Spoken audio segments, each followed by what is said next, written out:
Greetings and welcome to Pinball Stories. These are the stories not just of the games, but behind the games. This particular game, where did it come from? Who owned it? What is interesting or special about it? Its provenance and the hunt of how we get these games, which is part of the whole joy of pinball, right? So today I'm really excited to talk about this. I've done more than 20 pinball stories, and the fact that this one is not one of the first ones that I wanted to do, it blows my mind. I keep forgetting how many amazing stories I've got, and this one is a doozy, right? If you're familiar with games, you're going to immediately recognize what this game is. This is Williams Taxi. This is it's an iconic game. Everybody remembers it. This is a game designed by Mark Ritchie, the brother of Steve Ritchie, who's known as the king of pinball. And Mark Ritchie has his own distinctive style. I'm a huge Mark Ritchie fan. I really, really like his work. This is a great game, and this also features artwork by the amazing Python Angelo. He passed away recently, which is unfortunate, but he was one of the weird characters in the world of pinball, and this is a game that's pretty iconic. He did all the artwork, and he was probably also partially involved in the overall design of the game too. So this particular game is super cool because this is not a regular taxi. If you're familiar with taxi, you may already notice there's some odd things, like these slingshot plastics are not normal. There's definitely things on this that are different than what you normally may see. And of course, there's two versions of taxi. There is the Marilyn and the Lola version. You can see this is the Marilyn version. So, for those that are not familiar, they originally made Taxi, and it's a game where you drive a taxi and you pick up different passengers, right? You pick up Pinbot, you pick up Dracula, you pick up Santa Claus, you pick up Gorbachev, you pick up Marilyn Monroe. It's a weird, eclectic group, but if you're driving a taxi, I mean, who knows who you're going to pick up? It's kind of amusing. So there's throwbacks to some of previous characters, like Python did help do the artwork for Pinbot, so he's also that's why Pinbot's in there too. It's kind of a throwback to other art. So anyway, what's really cool about this was they originally did it with Marilyn Monroe, right? Well, the Marilyn Monroe estate got on their case about this and said, you don't have the rights to use Marilyn Monroe's image, blah, blah, blah, blah, blah. So they turned her into a redhead and called her Lola, like a generic kind of movie star. So that's why there's two different versions of Taxi. There's a Marilyn version and there's a Lola version. Some people may argue over which one is more valuable, because they made a lot of Marilyns before they swapped them over to Lola. But the Marilyn version is the first version. It's considered the more desirable one because, they were prohibited from making them anymore. So but that's not why this game is special. This game is a prototype. This game is a sample game. This is not your typical game. This is an early production game that was produced while they were working out the game. It has a special version of the ROM in it that is not known, as far as I'm aware, to be in any other game. It has a completely different topper. Let's see. Take a look at the topper up there. That's not your normal topper. This was an early prototype topper that was handmade by the pinball designers. And if we went up there and looked on the top of the head, you'd actually see pencil marks where they were kind of deciding to figure out where the thing was going to fit and how big it was going to be. So these prototype games, they have all kinds of weird little glitches with them and markings and stuff like that. And of course, the circuit boards in the game are all red because they were prototype boards too. So they did an early run of just a few of them. And if you're familiar with that, the circuit boards normally would be green in these games, but in the prototypes they're red. That's an indication that you've got an early sample game. Now this serial number also is like 00015X, meaning it was the 15th game, and the X means it was a prototype, right? So these games were not normally put out in the public. These were used internally to run tests. Maybe they would throw one on location and run it for a little while and then bring it back in and see what was wrong with it. Maybe a lot of times the actual designers themselves had these games and they were using them to work on. And that's what's happened in the case of this. This game belonged to one of the designers on the pinball team, Chris Granner, the sound guy.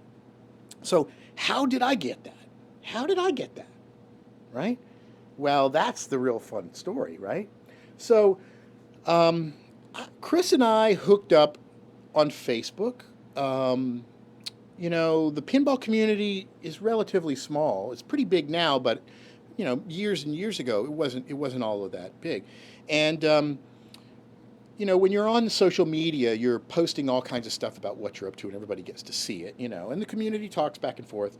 And Chris and I became friends, and he was following a certain project that I was doing, and I really didn't realize how significant it was to him.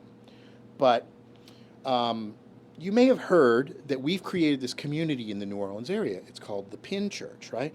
What happened was a small group of us got together and we pooled our resources and we got an old church building and we turned it into a private arcade. And that's basically where we are now. I can show you around. This is not just my collection. This is a collection of, it's mostly my collection, but it's also a collection of all different kinds of games and things that have been collected and restored. Clay Harrell has done something similar with the VFW Hall.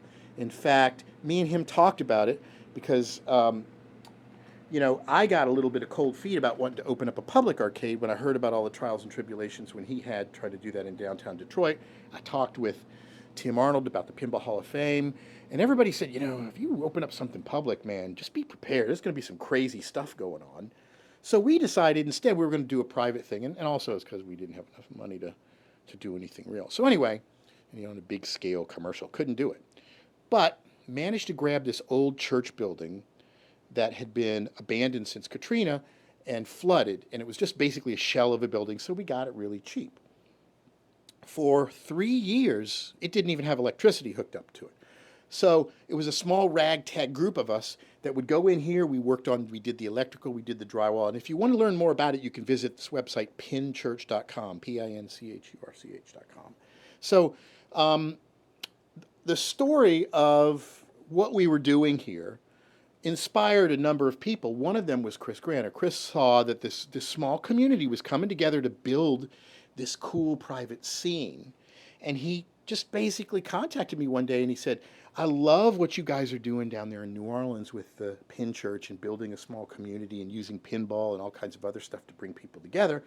I want to contribute to it. I'm like, well, sure, awesome. He said, I got a game and I've been wanting to come down to New Orleans and visit. I love the city. So how about if I bring this game to you and then I could also come visit? And we're like, yeah, of course. You think I'm going to turn that down? No. So Chris Granner threw this pinball in his vehicle, and he and his family drove down from Chicago and donated this to the club.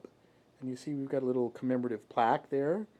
And it was just such an amazing, gracious gesture on the part of Chris. And if you ever get a chance to meet Chris Granner, he shows up at some of these pinball shows. By all means, he's the nicest, sweetest, coolest guy you will ever meet. One of my favorite people in the whole pinball world, and that has nothing to do with the fact that he donated a game to us. He's just an amazing, cool guy, and he'll tell you all about the stories. And he's also, he's the most talented music guy for pinball. If you think of all the iconic music, he was involved in it, from Fishtails to I think Funhouse and Pinbot. He's done so much amazing music. He's been such a big part of what had made the whole pinball world interesting and fun. His music is just spectacular. And he's still doing it today. He's working for other software companies. He's not really doing so much when it comes to pinball, although he did do the sound for Wizard of Oz. That was Chris Granner's work there, which I think is absolutely gorgeous too.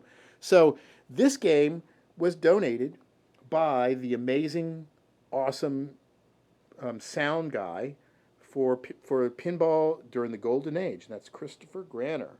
And we are very proud to have this special machine in our collection, and it's out and people can play it. It took a little bit of work to tweak on because it had been sitting for a while, but the game is basically, I don't think it's ever been routed.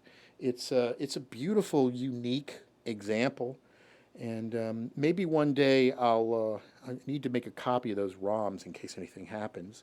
And I don't know if I've done any other videos on this game or not, but that's the story of Taxi, of our very special serial number 15 prototype Taxi, courtesy of Chris Granner, former Bally Williams employee, and one of the great sound designers. So what do you think? That's pretty cool, huh?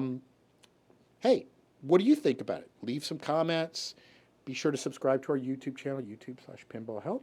And until next time, thank you guys for watching.